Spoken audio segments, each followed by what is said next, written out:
বন্ধু বান্ধৱীসকল, আজি আমি জানিম যে কাতি বিহুৰ দিনা কি কাম কৰিব নালাগে যিয়ে ঘৰলৈ দুৰ্ভাগ্য মাতি আনে।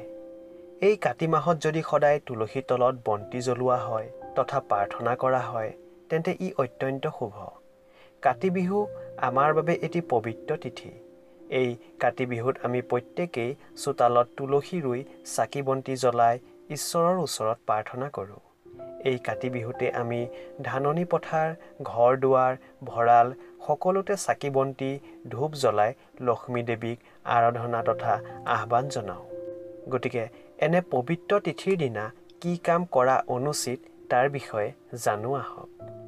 প্ৰথমে কাতি বিহুৰ দিনা ঘৰ দুৱাৰ, আলি পদূলি অপৰিষ্কাৰ লেতেৰা কৰি ৰখা উচিত নহয়, কিয়নো কাতি বিহুৰ দিনা ঘৰ দুৱাৰ, চোতাল পদূলি পৰিষ্কাৰ হৈ থাকিলেহে লক্ষ্মী দেৱীৰ ঘৰলৈ আগমন হয়।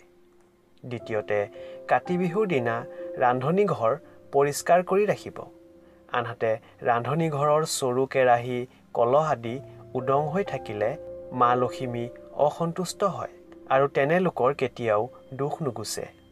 তৃতীয়তে, কাতি বিহুৰ দিনটিত তুলসী তল যাতে লেতেৰা হৈ নাথাকে সেইটো বিশেষ ধ্যান দিব। এই দিনা তুলসী তল মচি পৰিষ্কাৰ কৰি এগছি বন্তি অৱশ্যেই জ্বলাব। চতুৰ্থতে, কাতি বিহুৰ দিনা সন্ধিয়া একেবাৰেই শুই থকা উচিত নহয়।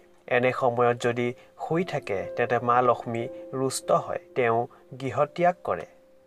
পঞ্চমতে, কাতি বিহুৰ দিনা কাকো অপমান নকৰিব তথা কাৰোৰে লগত হাই কাজিয়া নকৰিব, কিয়নো হাই কাজিয়া হুলস্থুল হৈ থকা ঠাই মা লক্ষ্মীয়ে তৎক্ষণাত ত্যাগ কৰে। সেয়েহে এই পবিত্ৰ দিনটিত কাৰোৰে লগত তৰ্কাতৰ্কিত লিপ্ত নহ'ব। বন্ধু বান্ধৱীসকল, এয়াই আছিল আজিৰ ভিডিঅ'। ধন্যবাদ।